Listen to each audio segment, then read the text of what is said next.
Assalamualaikum warahmatullahi wabarakatuh. Bilang panggilan Alhamdulillah Muhammad. Baik Bapak Ibu sekalian, alhamdulillah kita semuanya berkumpul di sini dan berbahagia dan mampu dan juga untuk belajar bersama dari apa yang telah saya pelajari selama modul 1 program guru penggerak selama ini. Nanti ada 4 poin pembahasan yang kita bahas di tahun 2020 ini. Pertama, saya kita masuk ke yang pertama, itu tentang budaya positif. Apa sih itu budaya positif? Selanjutnya, budaya positif itu sesuatu hal yang bisa kita ambil positifnya dari sesuatu yang telah kita biasakan melakukan dan telah biasa kita lakukan, ya. Nah, yang bisa kita lakukan kemudian ambil positifnya, salah satu budaya adalah diambil dari masalah kita masing-masing. Masalah kita dalam belajar, dalam bersosial maupun yang lainnya. Nah, dalam konteks kali ini saya akan mengangkat tentang dalam hal pembelajaran ketika kita sedang bersekolah. Pastinya banyak pengalaman dengan guru-guru kita, dengan teman-teman kita, baik yang positif maupun yang negatif. Benar ya? Nah, pertama, mari kita mengenal masalah kita. Pertama, ingatkan pengalaman menyenangkan dan tidak menyenangkan di masa sekolah dulu. Kira-kira ada nggak? Boleh tanya. Ada ya? Yang menyenangkan ada, yang tak menyenangkan ada. Mungkin yang membuat atau mungkin bisa berkumpul dengan wali kota misalkan. Itu menyenangkan. Kemudian dari kedua hal itu, yang menyenangkan dan yang tidak menyenangkan, kemana kira-kira yang paling mudah? Yang tidak menyenangkan tentang berarti kira-kira yang mudah diingat yang mana? Tidak menyenangkan ya. Kenapa mudah diingat? Oh, oke ya, sangat bekas, betul ya.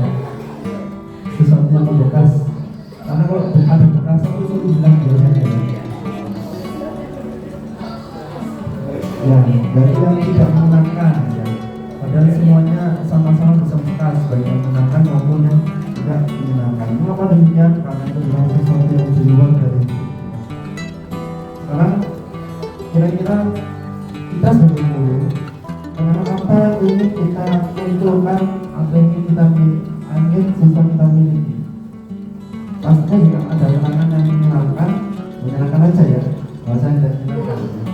Yang menyenangkan pastinya harapannya dengan yang melibatkan kita sebagai guru, ya. Kenapa? Mudah-mudahan dengan demikian materi kita selalu diingat, kemudian biografi kita juga diingat, sehingga mereka ketika besok sudah pernah dewasa akan ingat dengan masalah kita, masalahnya yang kita. Oh ya, baik. Kira-kira kenangan apa yang mau dimunculkan ke anak-anak kita? Kenangan manis tidak?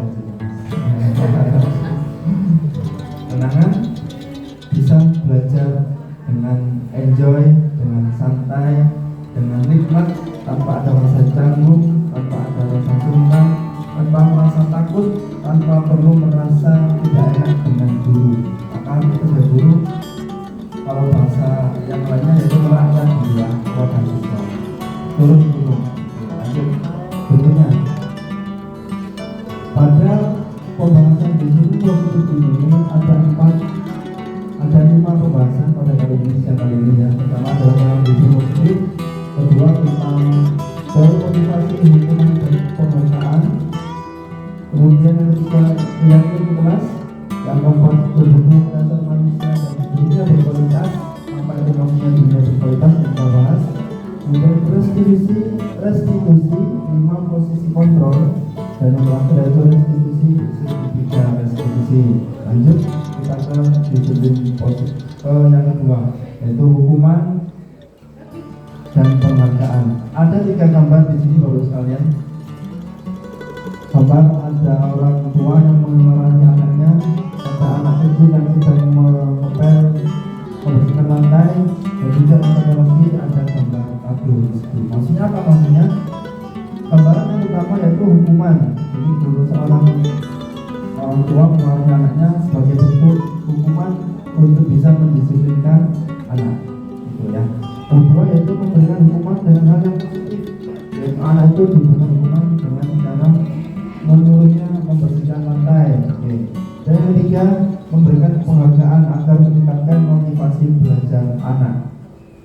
3 poin ini ternyata bagian dari hukuman. Pertama, hukuman jelas yang sering kita lihat adalah yang pertama. Yang kedua juga termasuk hukuman, walaupun itu adalah kegiatan positif. Dan yang ketiga juga termasuk hukuman secara tidak langsung. Maksudnya bagaimana? Itu akan menghukum pikiran anak, akan mengunci pikiran anak bahwa kalau mau bertindak sesuatu harus diwadahi dia. Ya, harus ada yang maka dia tidak bisa menjadi pribadi yang berdosa. Oke, lanjut. Apa sih?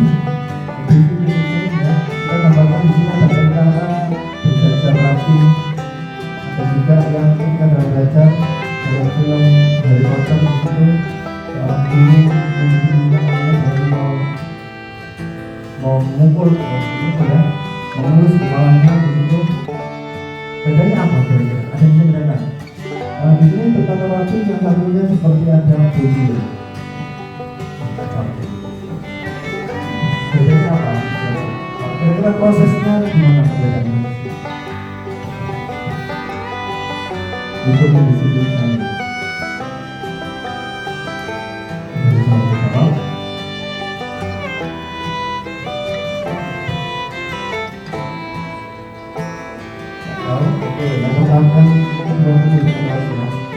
Hukumannya secara langsung artinya langsung tanpa ada melibatkan pembentukan motivasi dari pelajar.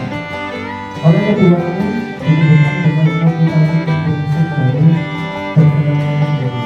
Bagaimana bisa kita karena mereka mendapatkan menjadi prajurit itu akan melawan diri. Maka itu termasuk dalam motivasi prinsip perjalanan hidup. Betul ya. Maka disiplin artinya asal kata dari bahasa itu disiplinan karena asal dari kata itu bukan dari konteks konteks cara hidup dan cara itu. Mereka perlu berdiri berapa motivasinya untuk tujuan yang karena perlu minta dari namun kita maka disiplin telah bisa menjadi sesuatu yang mengalirkan seseorang kepada orang lain untuk mendapatkan kepatuhan. Jadi ada enforcement di situ. Kecenderungan umum adalah menghubungkan kata disiplin dengan ketidaknyamanan, bukan dengan apa yang kita hargai atau pencapaian suatu tujuan mulia. Nah, jadi maka disiplin yang asal kata dari bahasa disiplina belajar, kemudian kita akulturasi ke Indonesia, maka maknanya berubah. Disiplin bukan lagi belajar, melainkan adalah sesuatu yang dilakukan seseorang untuk mendapatkan kepatuhan, enforce. Itu ya, arti kata disiplin.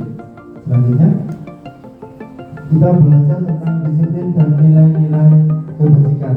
Lanjut. Apa itu nilai kebajikan? Nanti setelah kita bahas. Yang pertama ini adalah apa ya? Sedikit intermezzo ya. Saya minta sebenarnya di sini ya kita waktunya 2-3 menit untuk bermain ini. Saya minta menyebutkan angka 1 dan 2 bergerak. Nah, maksudnya ini 1, ini 2, 1, 2 gitu ya. Dari belakang dulu. 1, 2,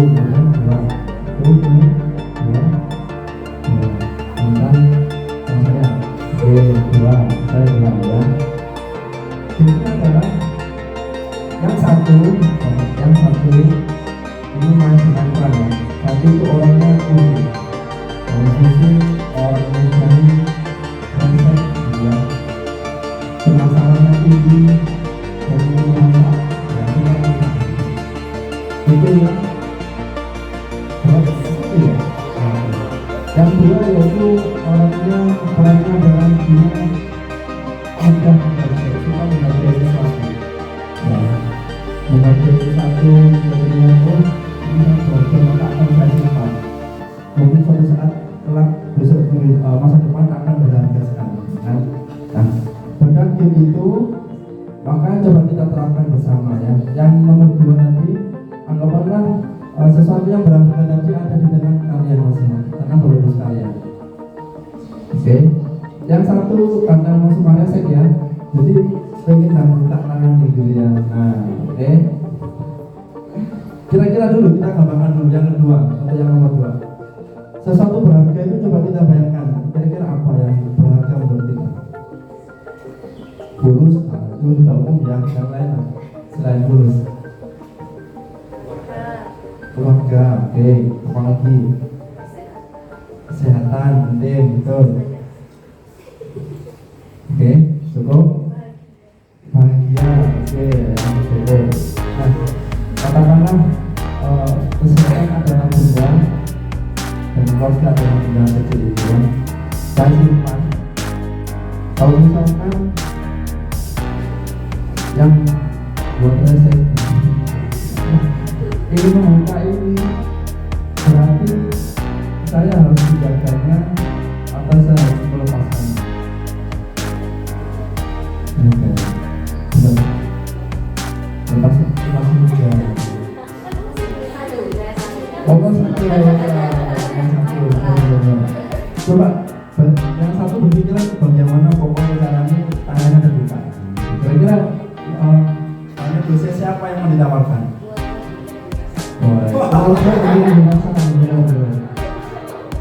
Apalagi berikutnya? Yang satu apa lagi? Kalau keluarga butuh pemeriksaan benar, jadi nggak di rumah terus ya. Oke, lanjut. Kalau yang kesehatan, perlu sekali-sekali sakit. Oke, ini ya. Perlu eksplor.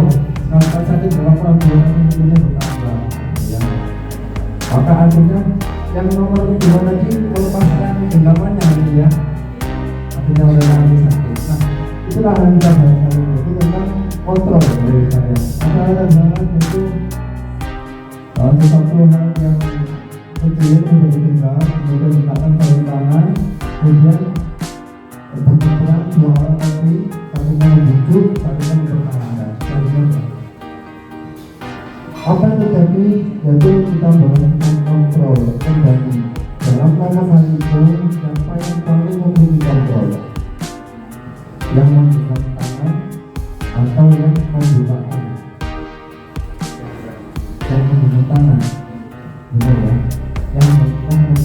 Kita bahas tentang stimulus respon. Kita mencoba mengubah orang agar pandangannya sama kita.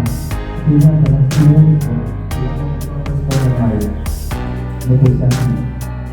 Dari obrolan kita bisa memahami pandangan orang lain tentang dunia. Maksudnya pemegang tadi mencoba untuk memahami maksud dari yang ingin membuka dia. Stimulus yang lainnya kemudian dalam perilaku buruk dia sebagai satu kesalahan biasanya. Semua pelaku memiliki tujuan yang sama. Nah, jadi yang memiliki kontrol di situ adalah masing-masing dari kita pertama. Yang kedua, bagaimana peran kita bisa mengendalikan diri walaupun ada stimulus yang ingin merubah pandangan kita. Betul ya. Oke, lanjut. Kita lanjut. Di sini positif dari konselornya menurut Dr. William Glasser ada beberapa sini. Sehingga Anda tidak bisa mengontrol orang lain, hanya Anda yang bisa mengontrol diri Anda. Betul. Yang pertama. Yang kedua, semua perilaku memiliki tujuan. Yang ketiga, model berpikir yang win-win solution, jadi sama-sama untungnya. Kemudian juga kolaborasi, saling berkolaborasi bersama, dan juga konsensus menciptakan pilihan-pilihan baru. Itu negosiasi. Yang ketiga, yang keempat yaitu realitas kebutuhan kita berbeda. Kita berusaha memahami pandangan orang lain tentang dunia dan kita orang memiliki gambaran yang berbeda-beda. Maka turunan dari teori ini yang tidak bisa mengontrol orang lain yaitu kita memahami tentang makna disiplin, kemudian tentang berlaku semuanya memiliki tujuan itu tidak berangkat dari teori motivasi dan menlanjut yang win-win solution tadi, model berpikir menang-menang itu juga ambil berangkat dari 5 posisi kontrol semuanya biar bisa teratasi. Selanjutnya juga realitas kebutuhan kita berbeda berangkat dari 5 kebutuhan dasar manusia. Kita akan bahas satu persatu. Selanjutnya nilai-nilai kebajikan universal. Nilai-nilai kebajikan universal. Nilai-nilai selama ini kita kenal adalah suatu nilai sosial, gitu ya, yang dipahami dan diyakini serta disepakati secara umum, secara universal, yaitu adalah sifat-sifat positif manusia yang merupakan tujuan mulia yang ingin dicapai setiap individu. Nilai-nilai tersebut bersifat universal dan lintas bahasa, suku, bangsa, agama maupun latar belakang. Jadi satu contoh nilai universal adalah suka menolong. Walaupun orangnya di Indonesia dan di Afrika, nilai universalnya adalah suka menolong, sama-sama pasti berbeda. Kemudian setiap perlakuan merupakan suatu tujuan betul. Awal baru dialah dosen dengan mengangkat nilai-nilai kebajikan yang diakini seseorang, maka motivasi hidupnya akan berbangun, sehingga menggunakan motivasi dalam kehidupan tujuannya yang diinginkan. Menurut yang dosen bukan boleh, bukan sedih. Lanjut, kita lanjut ke pembelajaran yang kedua, yaitu teori motivasi hubungan penghargaan dan restitusi.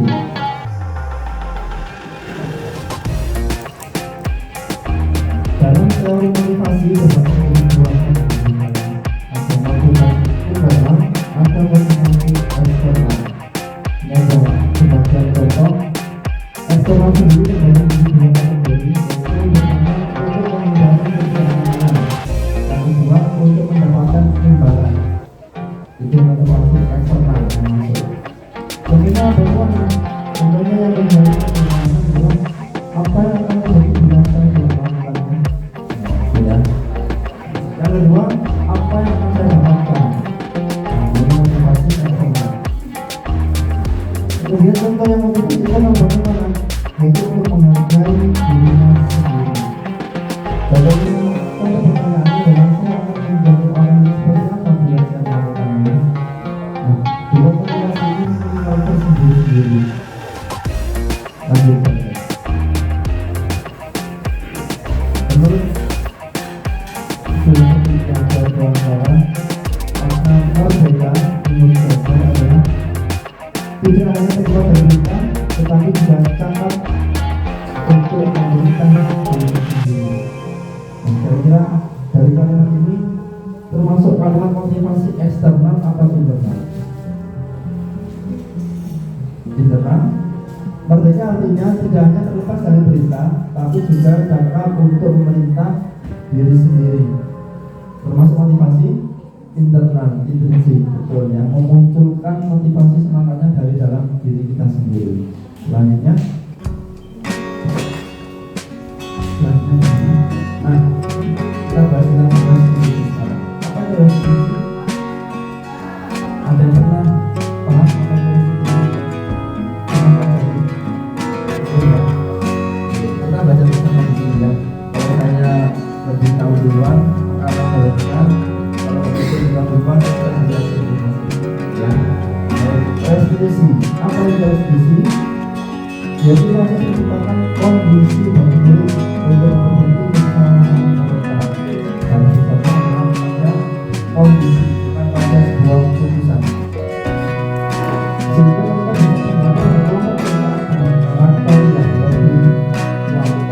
Restitusi ini merupakan proses dalam berlaku dan mengajarkan solusi atas masalah mereka dan berpikir dengan orang seperti apa yang mereka inginkan dan bagaimana mereka melakukan orang lain menurut dosen seperti itu. Jadi kalian dalam masalah kondisi ini contoh atau ciri-ciri restitusi yang saya bilang. Pertama,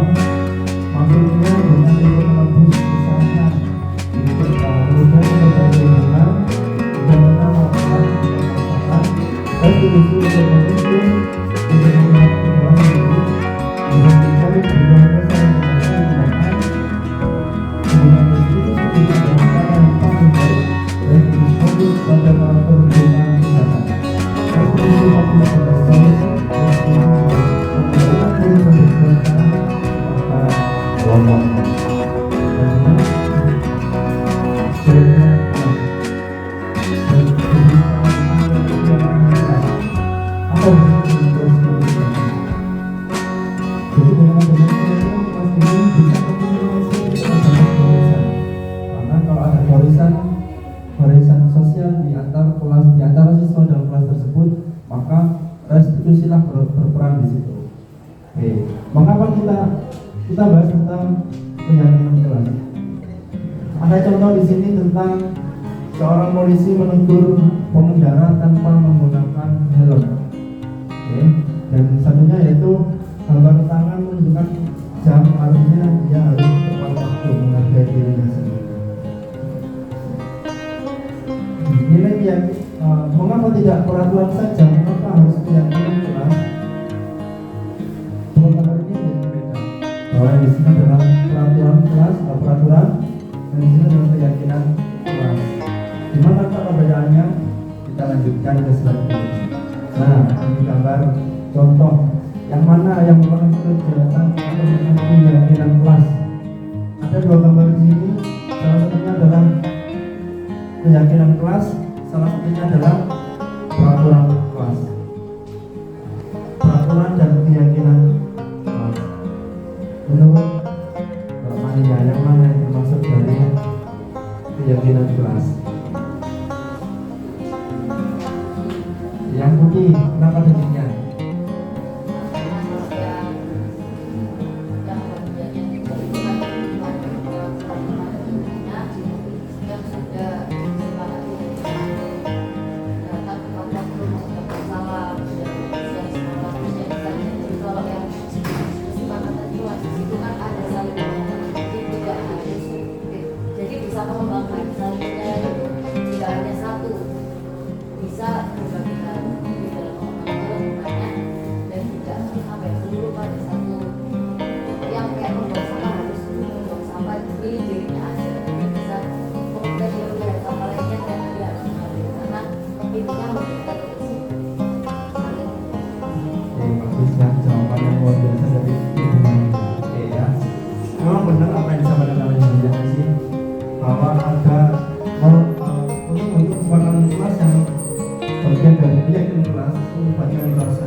Motivasi internal, motivasi diri. Selanjutnya, boleh. Contoh yang lainnya ya. Ada peraturan, ada keyakinan kelas. Peraturan kelas harus selalu membagikan buku ke tempatnya. Maka keyakinan kelasnya adalah sebagai tanggung jawab menunjukkan rasa itu. Kemudian dilarang mengganggu orang lain. Keyakinan kelasnya adalah menghormati orang lain, menunjukkan rasa lagi di situ. Selanjutnya dilarang melakukan kekerasan. Dalam keyakinan kelasnya yaitu keselamatan, menghormati orang lain, memunculkan perasaan jika dibutuhkan dan sebagainya.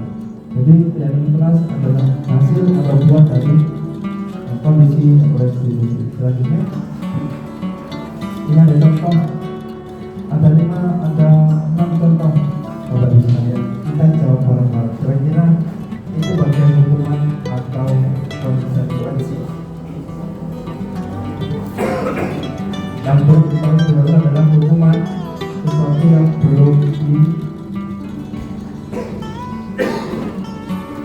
belum dipasti dari awal.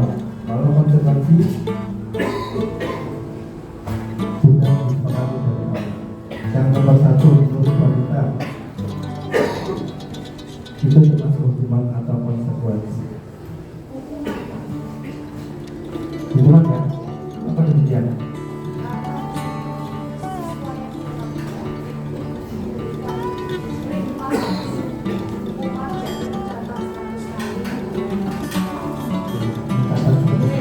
Apakah sudah ada kesepakatan sebelumnya? Sudah ada. Maka dapat catatan adalah hukuman. Lanjut, nomor 2 kali memiliki lapangan basket 2 kali karena terlambat hadir di sekolah. Menurut ibu siapa? Bukan ya, karena ya kesepakatan betul ya. Selanjutnya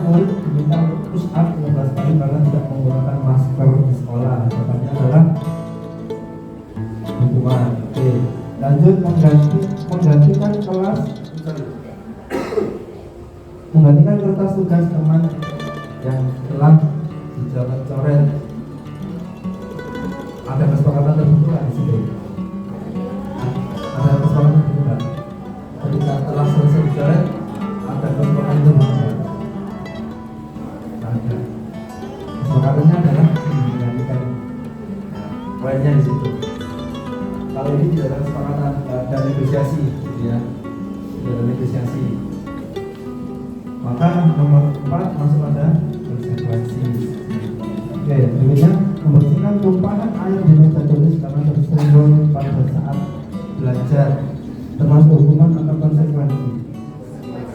Konsekuensi betul ya, karena termasuk kebijakan universal, juga termasuk kalau diolah lagi bisa bagian hasil dari restitusi juga.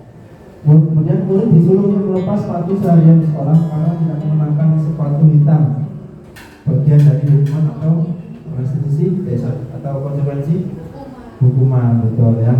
Jadi nomor 1 hukuman, 2 hukuman, 3 hukuman, 4 konsekuensi, 5 konsekuensi, dan 6 hukuman. Selanjutnya,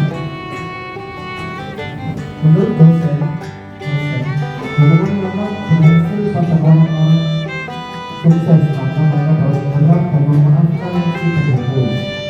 Hukuman tidak berbeda pada anak yang memiliki identitas tidak salah karena tindakan ini hanya menekankan ketidakmampuan.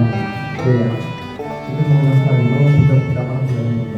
Selanjutnya, kebutuhan dasar manusia dan dunia berkualitas. Kebutuhan dasar manusia menurut analis ya, menurut ini pada 5 hal dan memang harus dipenuhi sebagai bentuk kebutuhan dasar bersama dengan kasih sayang. Ketika lahir pasti hidup dengan kasih sayang. Selanjutnya bertahan hidup, bertahan hidup. Ketika lahir berusaha makan sendiri, dibantulah dari ibu hasil kasihnya atau mungkin kepedulian juga bisa bertahan hidup. Selanjutnya kesenangan ketika sudah beranjak dari dewasa seperti anak-anak itu yang dibutuhkan adalah kesenangan bukan bisa freedom kebebasan setelah mereka dewasa remaja mereka butuhkan kebebasan bukan lagi untuk membaca berita-berita yang membuat anak itu tidak. Ketika sudah sampai pada masa kebebasan lanjut ke usia dewasa yaitu penguasaan bisa. Hal ini bisa digambarkan dengan munculnya kekakapan, kemampuan, keterampilan yang dimiliki pada usia dewasa dan itulah kebutuhan dasar manusia. Jika salah satu dari ini atau beberapa dari ini tidak terbukti yang baik, maka pribadi itu akan menjalani kehidupan dengan tidak seimbang. Kalau tidak seimbang, maka ada satu yang mudah untuk memunculkan kesalahan. Demikian. Nah, terpenuhi dengan kebutuhan dasar manusia tersebut. Contoh lagi ini ya, adanya kasih sayang, ini disukai, diterima, akrab dengan temannya, akrab dengan orang tua, belajar karena suka, ya. Kemudian penguasaan juga termasuk ingin menjadi pemimpin, mengamati sebuah cobaan baru, bisa menguasainya, merasa kecewa, bisa melakukan kesalahan karena menguasai rasa, demikian. Itu menurut Wallenheim. Selanjutnya ada juga kesenangan menikmati apa yang dimilikinya, apa yang dilakukannya, kemudian juga bergurau, tentang lucu di situ ya, bagian dari kesenangan. Dan juga ada kebebasan, ini menginginkan pilihan, perlu bergerak di situ, suka mencoba-coba dan tidak mudah, tidak terlalu terpengaruh oleh orang lain, juga merupakan dari kebebasan. Baik, itu tentang 5 kebutuhan dasar manusia. Kita banyak dari 5 posisi kontrol. Bagaimana kita berperan untuk mengontrol orang lain di saat-saat yang dibutuhkan. Oke, lanjut. 5 posisi kontrol ini mengumpulkan 3 kategori ya. Dari 5 posisi yaitu penghukum, pembuat orang merasa bersalah, posisi teman, posisi pemantau, posisi manajer. Dari 5 itu tergolongkan dari 3 identitas gagal, kedua identitas berhasil atau sukses, dan ketiga identitas berhasil sukses atau kontrol diri. menghindari lingkungan. Pertama, posisi yang pertama dari dua kalau bisa yaitu menghukum dan membuat orang merasa bersalah. Sama bagaimana maksudnya, yaitu sama diterima oleh orang yang berbeda berkomunikasi di situ ya. Merasa terhukum, merasa terancam, merasa bersalah, itu masih pada kategori identitas gagal. Kenapa demikian? Karena di situ ada kontrol dari luar yang membuat diri anak tersebut merasa gagal. Yang kedua yaitu identitas berhasil atau sukses, tapi ini kontrol dari luar, dari orang lain. Itu bagaimana? Dengan mengambil posisi teman dan juga mengambil posisi pemantau. Pada anak tersebut akan merasa sukses berhasil, tetapi harus terus mendapatkan pantauan, harus terus mendapatkan teman untuk mendengarkan ceritanya. Jika tidak ada seperti itu, maka dia akan stagnan di situ atau bahkan lebih nanti yaitu turun kembali pada mental yang rendah. Nah, dan yang terakhir ini adalah identitas berhasil atau sukses berdasarkan kontrol diri. Itu posisi yang mana? Posisi manajer. Dia bisa mengatur dirinya sendiri, mengatur bersama dengan orang lain, mengatur orang lain bersama dengan orang lain, dan apapun yang bisa dia lakukan. Itu 5 posisi kontrol yang bisa kita lakukan untuk mendampingi anak kita dan sedang memberikan bantuan ataupun memberikan bantuan. Kita baca pada segitiga dalam posisi. Selanjutnya kita lihat hal teknis dari 5 posisi kontrol tadi. Tulisnya adalah beberapa hal. Pertama, validasi kebutuhan. Yang kedua, mengkaitkan identitas. Dan yang ketiga, menggunakan keyakinan. Contoh satu kasus ya.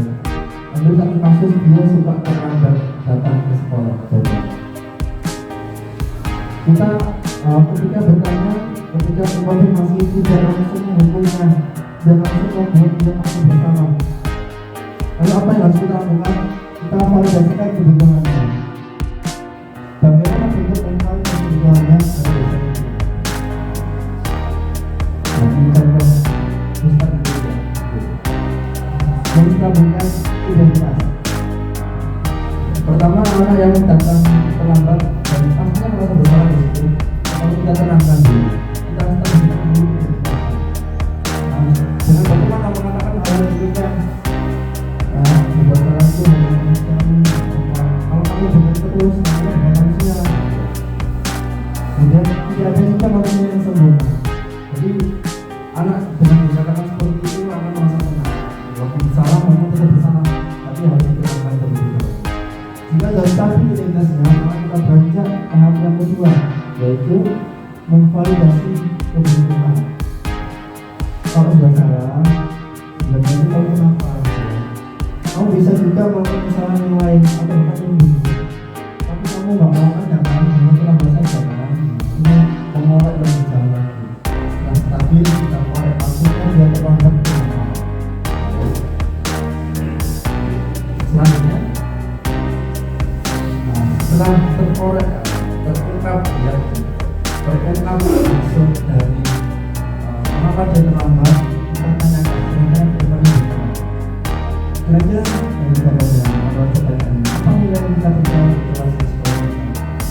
Apa kamu tahu tentang kehadiran sekolah di kehadiran siswa di sekolah ini? Pak, saya seharusnya nggak bisa terlambat. Seharusnya saya nggak datang terlambat. Makanya demikian. Kelas yang ideal itu seperti apa sih? Contohnya dalam konteks kasus tadi adalah murid yang sewajarnya itu harusnya bagaimana sih? Datangnya tepat waktu atau bahkan sebelum waktunya sudah datang. Dengan demikian akan memunculkan motivasi internal siswa, memunculkan motivasi internal siswa sehingga ketika dia bertindak, ketika dia melakukan sesuatu itu berangkat dari dirinya sendiri, bukan punishment, bukan reward dari orang lain. Demikian. Selanjutnya baca. Nah, untuk depannya untuk bisa membentuk siklus atau kelompok kerja atau budaya positif di lingkungan sekolah kita, mari kita mulai dari diri sendiri. Kita pahami materinya dengan baik, kita terapkan pada hal yang lebih kecil, kita libatkan orang-orang kunci, artinya adalah orang-orang yang memiliki pengaruh di situ sudah melakukan mulai dari sekarang dan selalu, alias konsisten, alias ajak continuous ya. Kemudian kita hadirkan dan komunikasi itu rasa community dengan sebuah kesepakatan bersama.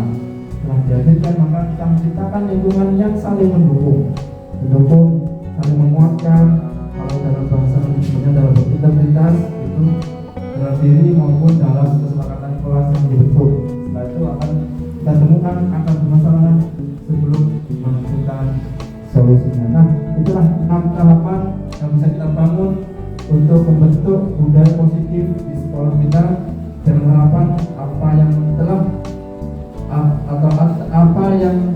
telah terjadi di sekolah kita, ada yang positif, ada yang negatif.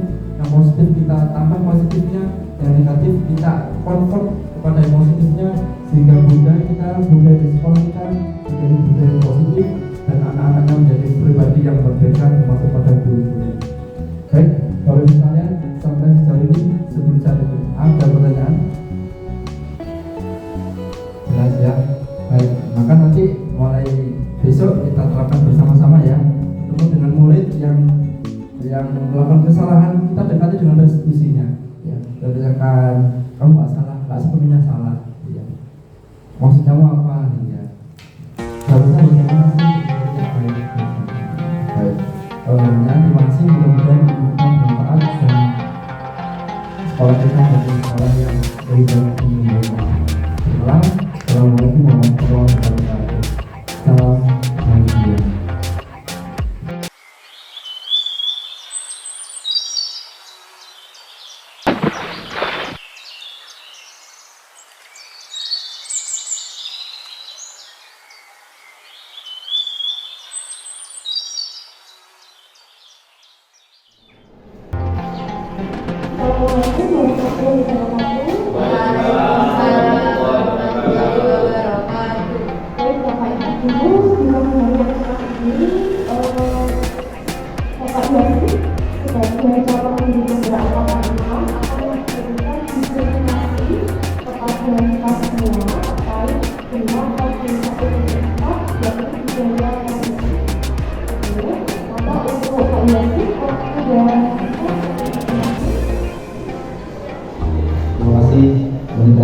Saya sambil berdiri aja ya. Iya Pak. Assalamualaikum warahmatullahi wabarakatuh, Bapak sekalian. Selamat pagi dan semangat pagi. Alhamdulillah kita semuanya diberikan oleh Allah berbuat yang terbaik untuk terus belajar, terus mengabdi kepada negara dan harapan generasi kita berikutnya bisa mengatakan bangsa ini menjadi bangsa yang mandiri, bangsa yang lebih maju dan bisa berdikari. Baik, pada kesempatan kali ini untuk kalian pertama saya Ahmad Yazid Bastomi untuk bisa mendiseminasikan materi yang telah saya dapatkan dari program calon guru penggerak. Di antaranya yaitu modul 1.4 budaya positif. Banyak hal positif di lingkungan kita yang mungkin kita belum mengenali istilah-istilahnya, namun sudah kita terapkan dan itulah kita ulas pada kesempatan kali ini.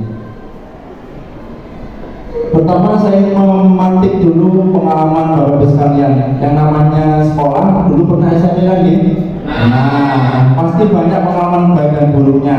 Pengalaman dengan teman-teman, dengan gurunya, bahkan termasuk juga ada pengalaman yang sampai sekarang masih teringat. Ya kan ya, masih teringat. Kira-kira ada nggak yang masih teringat? Pak Wawan, Pak Yatna, Pak Rahman? Masih ada ya? Masih. Itu kira-kira pengalamannya positif atau negatif? Banyak. Oh, ada positif, ada negatif, beragam ya. Itu berkesan sekali ya. Padahal bukan rutinitas saja ya. Nah, pengalaman itulah yang menjadi pemacu, pemantik atau semangat kita biar kita bisa memberikan pengalaman juga kepada siswa kita nantinya. Sehingga sampai ketika dia dewasa pun masih ingat dengan pengalaman yang telah kita buat bersama dengan mereka. Baik, selanjutnya inilah nanti materi yang kita bahas, yaitu tentang disiplin positif, kemudian dari motivasi, keyakinan keras, budaya dasar, kebutuhan dasar manusia, dan juga restitusi, 5% kontrol, dan restitusi segitiga restitusi. Baik, beberapa waktu lalu telah saya sampaikan tentang beberapa materi ini.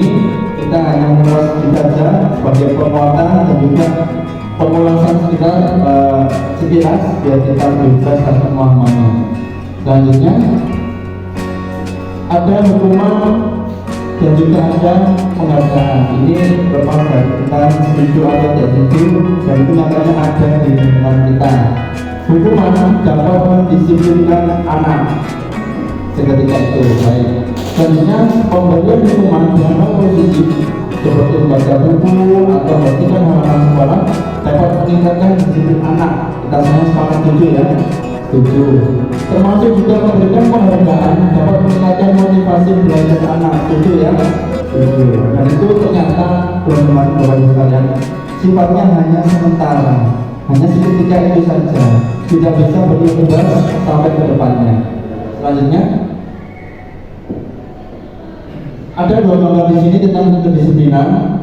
Pertama, disiplinan ala tentara, begitu. Yang kedua adalah disiplin dari guru untuk anak. Ada perbedaan dari kedua gambar ini. Jadi sebelum saya jelaskan, kira-kira ada yang bisa menjelaskan perbedaan kedua gambar ini. Sama-sama membentuk disiplin, tapi ada perbedaannya. Ada yang bisa menjawab? Ini silakan. Terima kasih Pak Yazid. Untuk gambar yang pertama, mereka berbaris dengan rapi tanpa ada paksaan. Jadi mereka sudah tertanam di diri mereka bahwa mereka harus disiplin sendiri. Jadi disiplin ada tertanam di dalam diri mereka. Mereka mengikuti peraturan karena sudah tumbuh di dalam dirinya. Sedangkan yang gambar kedua itu mereka melakukan suatu hal, misalkan itu terlihat belajar dengan paksaan, dipaksa oleh gurunya, seperti itu. Terima kasih. Luar biasa, berbeda. Ya, terima kasih buat gurunya. Memang benar sekali. Yang tergambar di sini adalah untuk para tentara, mereka disiplin tanpa harus dipaksa, tanpa harus disuruh, sudah tertib sesuai dengan barisannya. Dengan yang gambar yang satunya itu harus tunggu dipaksa oleh gurunya baru mau belajar. Nah itu perbedaan proses, walaupun tujuannya sama, yaitu sama-sama disiplin. Selanjutnya, nah apa nama disiplin? Itu dia berasal dari bahasa Latin, yaitu disiplina. Kemudian yang artinya adalah belajar. Disiplin diri membuat orang menggali potensinya menuju sebuah tujuan atau apa yang dia hargai. Dengan itu maka dia lebih termotivasi. Namun dalam budaya kita, maka kata disiplin telah berubah menjadi sesuatu yang dilakukan seseorang pada orang lain untuk mendapat kepatuhan. Ini yang terjadi di lingkungan kita sekarang. Kecenderungan umumnya adalah menghubungkan kata disiplin dengan ketidaknyamanan, bukan dengan apa yang kita raih atau pencapaian suatu tujuan mulia. Nah, yang ada di lingkungan kita yang di sekolah umumnya. Selanjutnya, kita akan bahas tentang disiplin dan nilai-nilai kebajikan. Selanjutnya, kemarin kita sudah praktek ini ya, sudah tentang bagaimana menjaga sesuatu yang berharga sekali. Selanjutnya, ada perubahan paradigma yang harus kita ketahui. Siapa sih sesungguhnya yang mengontrol dari permainan yang tadi itu? Ada stimulus respon, ada teori kontrol. Stimulus respon itu kita dari sisi pandang yang penasaran gitu ya. Kita mencoba mengubah orang agar berpandangan sama dengan kita, cara menegosiasi. Teori kontrolnya adalah kita berusaha memahami pandangan orang lain tentang dunia. Itu sangat berkaitan. Dan selanjutnya begitu saya bawa-bawa juga ada model berpikir menang kalah. Itu untuk yang stimulus responnya. Sedangkan teori kontrolnya kita bisa mendapatkan model berpikir win-win solution. Lanjut. Disiplin positif menurut Dr. William Glasser ada teori kontrol atau teori pilihan berbagi 4, yaitu Anda tidak bisa mengontrol orang lain, hanya Anda yang bisa mengontrol diri Anda sendiri. Yang kedua yaitu semua perilaku memiliki tujuan. Yang ketiga, model berpikir win-win solution atau kolaborasi. Dan yang keempat, realitas kebutuhan kita berbeda. Ini semua jenis tidak ada, bukan merupakan tingkatan, melainkan memang jenisnya sendiri-sendiri. Dalam untuk bisa mendisiplinkan seseorang itu ada 4 kategori, yaitu untuk mendisiplinkan diri sendiri atau mengontrol diri sendiri. Ada yang termotivasi dari tujuan, ada juga yang harus berkolaborasi atau win solution. Ada juga ternyata memang kebutuhannya berbeda, jadi biarkan berjalan sendiri masing-masing sesuai dengan kebutuhannya. Selanjutnya ada nilai-nilai bersikap universal. Buat keluarnya tahu ya bahwa di dunia ini ada hal-hal baik yang tanpa kita buat kesepakatan semuanya orang pasti setuju. Contoh, ketika ada orang jatuh, otomatis kita akan menolong, padahal kita nggak kesepakatan. Gitu ya. Ada orang yang punya kemauan tapi nggak bisa cara menyampaikannya, maka kita harus ikut membantu cara menyampaikan yang baik dan benar. Itu tanpa kesepakatan kita juga pasti menolongnya. Atau ketika melihat orang yang jatuh, bukan kemudian kita cuek, ya kan? Mungkin ditanya dulu kenapa, bagaimana, jatuh, sakit apa dan sebagainya. Itu yang dinamakan dengan nilai kebajikan universal. Itu secara bahasa kita demikian. Kalau bahasa teorinya seperti ini ya, ada banyak. Oke, kita ringkas saja. Selanjutnya ada pelajaran teori motivasi, hukuman, penghargaan, dan restitusi. Selanjutnya, nah ini ada pertanyaan pemantik ya kalau itu ya. Teori motivasi perilaku manusia. Kita coba jawab bersama-sama. Untuk menghindari ketidaknyamanan atau hukuman, apa yang akan terjadi apabila saya tidak melakukannya? Ini kira-kira masuk kategori motivasi dari luar atau motivasi internal. Apa yang akan terjadi apabila saya tidak melakukannya? Berarti kita berada di posisi internal ya. Ada ancaman masuk gitu ya. Maka untuk melakukan sesuatu itu maka termasuk motivasi internal. Kita jangan dulu buat kita. Bisa ya? Oh nggak bisa. Allah bisa. Disilakan saja wanita biar bisa dikenal aja.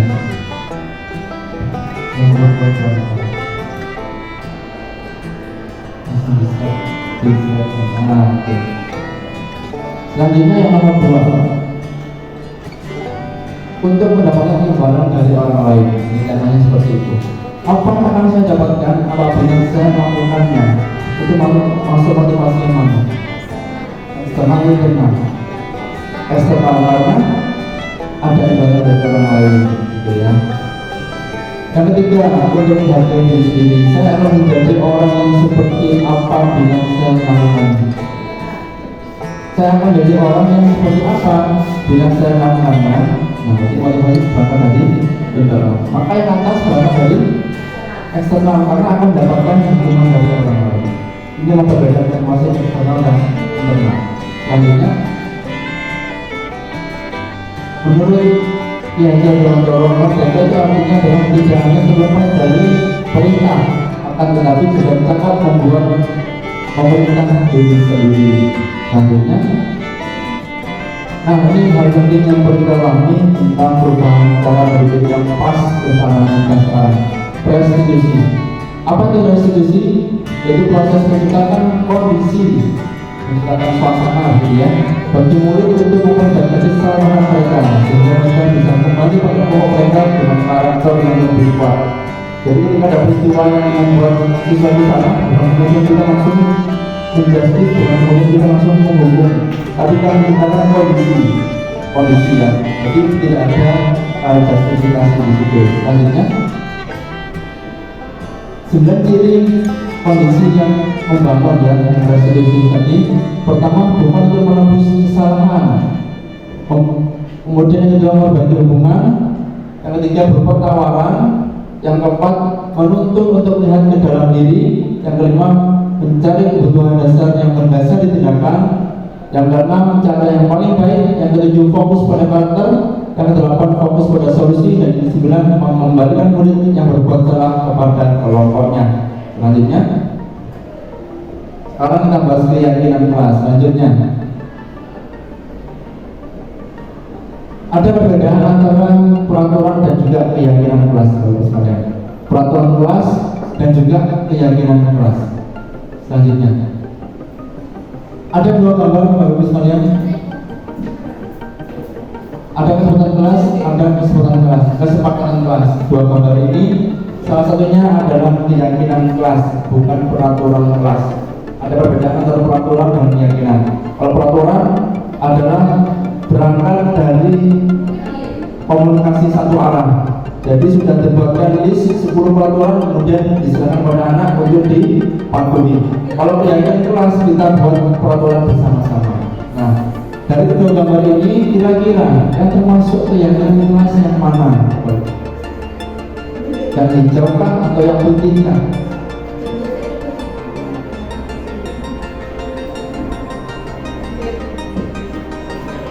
Yang putih ya.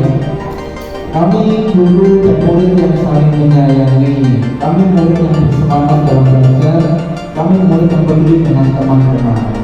Karena kesepakatan ini berangkat dari ide dari siswa-siswa di bagus. Lanjut, kita masih ingat ya. Nah ini beberapa ciri lain tentang peraturan dan keyakinan kelas.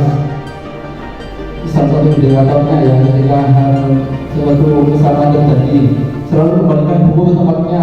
Bentuk keyakinannya adalah tanggung jawab. Dilarang menggunakan narkoba, bentuk keyakinannya adalah menjaga kesehatan. Gunakan masker, keyakinannya adalah kesehatan dan juga keselamatan, dan lain sebagainya. Selanjutnya wanita. Nah ini ada hukuman dan konsekuensi. Yang kita tahu adalah hukuman itu adalah hasil dari peraturan. Kalau konsekuensi adalah hasil dari keyakinan yang dibangun. Oke, kita ambil beberapa saja. Mencatat 100 kali di dalam buku kalimat saya tidak akan terlambat nanti karena telah sekolah, termasuk hukuman atau konsekuensi. Jawabannya adalah hukuman karena datang dari sekolah, bukan kesepakatan kelas. Kita ambil yang konsekuensi. Membersihkan tumpahan air di meja tulis karena tersenggol pada saat belajar. Bagian dari konsekuensi, karena di situ pasti ada kesepakatan yang dibangun antara siswa. Selanjutnya, langsung saja ini teorinya dari dosen. Selanjutnya kita kebutuhan dasar manusia dan dunia berkualitas. Nah, Bapak Ibu sekalian, ada 5 hal yang mendasari manusia untuk bisa bertahan hidup di sini ya.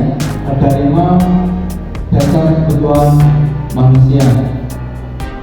Pertama yaitu dia bisa bertahan hidup, dia pasti membutuhkan hal itu. Kedua, kebebasan, tidak ingin terkekang. Kemudian penguasaan, artinya mereka bisa apa itu. Kemudian kasih sayang dan juga kesenangan. Jika salah satu hal itu tidak kita penuhi, maka kehidupan mereka akan goncang, akan tergoyahkan, gitu ya. Orang yang bisa hidup penuh kasih sayang dan tidak bebas juga stres, gitu ya. Orang terpenuhi semuanya, tidak memiliki kesenangan, juga akan terlihat lesu, rutin dan sebagainya. Selanjutnya Bu Anita. Nah, ini contohnya saja kemarin sudah kita bahas. Lanjut. Selanjutnya 5 posisi kontrol. Oke, selanjutnya kita bahas ya. 5 posisi kontrol. Nah, itu bisa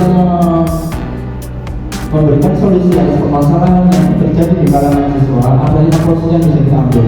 Pertama adalah penghukum, kedua membuat orang merasa bersalah, yang ketiga teman, yang keempat pemantau, dan yang kelima manajer. Dari kelima ini terkelompok menjadi 3 kategori. Pertama kategori identitas gagal, yaitu yang membuat siswa akan merasa identitas merasa gagal. Yang kedua identitas berhasil atau sukses, yaitu yang membangun karakter siswa menjadi identitas yang sukses. Yang berikutnya identitas berhasil atau sukses atas dasar kontrol diri, oleh tadi kontrol dari luar. Maksudnya sama, tapi prosesnya berbeda, maka tujuannya pun juga akan berbeda. Selanjutnya segitiga restitusi. Lanjut ya kita. Nah, bagaimana sih caranya biar kita membangun kondisi restitusi yang tadi telah kita bahas? Pertama adalah ketika kita ambil contoh ada seorang anak yang terlambat gitu ya. Terlambatnya itu karena harus mengantar adiknya dulu di sana kemari. Kita kemudian tidak bisa langsung menyalahkan kamu terlambat, telah menyalahi aturan sekolah, maka kamu harus hukum lepas sepatunya satu sisi dan sebagainya. Ini contoh. Maka apa yang harus kita lakukan? Pertama kita stabilkan dulu, stabilkan identitasnya dulu. Artinya apa? Dalam sisi siswa pasti mereka merasa panik, ya kan? Saya terlambat, pasti yang dimarahi oleh guru. Kita stabilkan dulu, kita tenangkan dulu. Dengan cara apa? Kita kasih pemahaman bahwa setiap orang, setiap manusia pasti pernah melakukan kesalahan, dan salah satunya adalah siswa tersebut. Maka kita tenangkan dulu. Kemudian validasi kebutuhan, maksudnya bagaimana? Kira-kira dia terlambat alasannya apa ya? Alasannya apa dia? Oh ternyata mengantar adiknya dulu sehingga tidak sempat datang pagi. Maka di situ kita kasih pertanyaan-pertanyaan penyebab kenapa dia terlambat, kenapa dia melakukan kesalahan. Selanjutnya menanyakan keyakinan. Artinya apa? Ketika sudah mengakui kesalahannya, baru kita bangun keyakinannya. Biar tidak terlambat lagi, bagaimana kira-kira? Biar tidak terlambat lagi, seharusnya bagaimana bangun pagi jam 3, jam 4 atau sebagainya. Itu contohnya tentang segitiga restitusi. Jadi demikian maka siswa tidak akan merasa bersalah, siswa akan merasa terbangun motivasi dirinya, sehingga kedepannya mereka tidak akan melakukan kesalahan-kesalahan berikutnya. Baik Bapak Ibu, itulah garis besar dari budaya positifnya, yaitu bagaimana bisa menerapkan segitiga restitusi kepada anak-anak kita, sehingga anak-anak tidak akan merasa bersalah, tidak akan mudah merasa canggung, tidak merasa terintimidasi, tidak merasa dihukum dan sebagainya. Sehingga yang terbangun pada siswa diri anak adalah motivasi diri, belajarnya lebih semangat, belajarnya lebih semangat lagi, sehingga akan terus tertanam dan semangatnya tanpa harus menunggu hukuman, apresiasi ataupun penghargaan yang lainnya. Baik Bapak Ibu, itulah apa yang bisa saya sampaikan. Mudah-mudahan diseminasi kali ini bisa diterapkan ya. Ada pertanyaan Bapak Ibu? Kalau tidak ada, nanti kan waktu kita bangun strategi bareng-bareng ya. Bagaimana mengatasi siswa yang permasalahan seperti ini, seperti itu, kita diskusikan bareng-bareng dengan teori yang telah kita pelajari bersama ini. Siap, mantap. Ada pertanyaan? Ada pertanyaan? Sudah cukup. Baik, terima kasih bagi sekalian. Mudah-mudahan kita semua diberikan keberkahan, diberikan taufik hidayah sehingga bisa menjalankan program ini dengan baik. Dari saya, assalamualaikum warahmatullahi wabarakatuh. Saya kembalikan pada Bapak Ibu.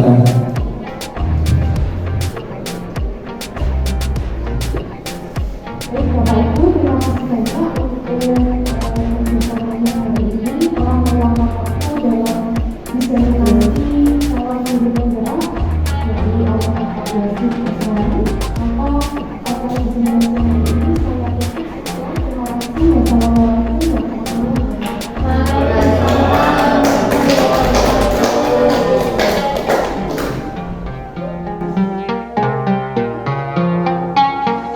Wassalamualaikum warahmatullahi wabarakatuh. Assalamualaikum warahmatullahi wabarakatuh. Saya Yulia Krisnawati, Kepala SMP Negeri 12 Surabaya. Alhamdulillah, kami keluarga besar SMP Negeri 12 Surabaya, serta saya kepala sekolah, mendukung penuh adanya pendidikan guru penggerak yang dilaksanakan di Indonesia. Karena hal ini sejalan dengan adanya program pendidikan baru yang ada di Surabaya, yaitu Sekolah Arek Surabaya. Dan Pak Yazid selaku salah satu guru penggerak di SMP Negeri 12 Surabaya telah melakukan koordinasi dengan kami kepala sekolah. Kita lakukan sharing, kita lakukan diskusi panjang yang membahas tentang adanya budaya positif di sekolah. Pak Yazid telah melakukan kesepakatan baik itu pada Bapak Ibu guru selaku teman sejawat dan seluruh stakeholder sekolah, sehingga budaya positif itu betul-betul diterapkan dan disimulasikan di sekolah, diterapkan di sekolah bersama dengan anak-anak di kelas, sehingga kegiatan ini menjadi lebih bermakna karena adanya budaya positif ini sehingga sekolah ini jauh lebih baik. Harapan kami dengan adanya kegiatan ini Pak Yazid mampu menjadi pencerah bagi sekolah ini agar SMP Negeri 22 Surabaya semakin memiliki mutu yang lebih baik dan mempunyai peningkatan mutu yang sangat signifikan. Sehingga itu saya akhiri. Wassalamualaikum warahmatullahi wabarakatuh.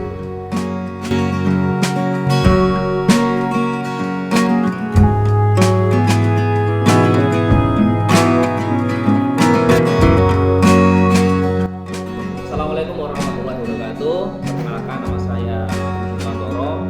Saya di sini ingin berikan sedikit kesan dan dari apa yang sudah disampaikan oleh Pak Yazid hari ini. Kebetulan hari ini Bapak Yazid sudah melakukan diseminasi terkait budaya positif yang ada di lingkungan SMP Negeri 22 Surabaya.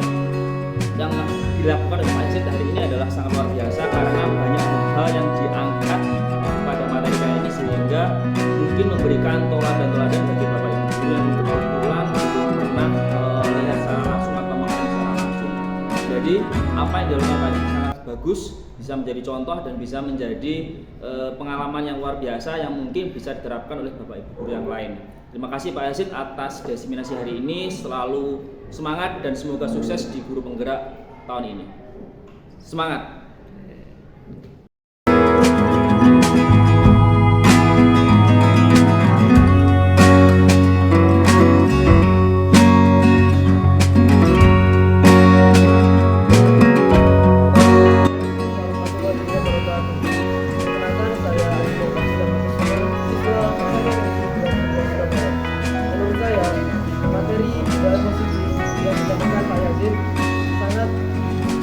Sesuai dengan keadaan yang berlaku di sekolah. Saya lebih paham mengenai kelas, bagaimana guru bisa berkonferensi. Semua itu didapat dari materi yang disampaikan Pak Yazid mengenai budaya positif. Semoga dengan pembelajaran materi ini Pak Muda menjadi lebih maju dan anak-anak lebih paham, lebih memahami materi tersebut kemudian dapat diterapkan dalam kehidupan sehari-hari dengan baik. Semangat terus Pak Yazid, semoga bermanfaat. Terima kasih dari saya. Assalamualaikum warahmatullahi wabarakatuh.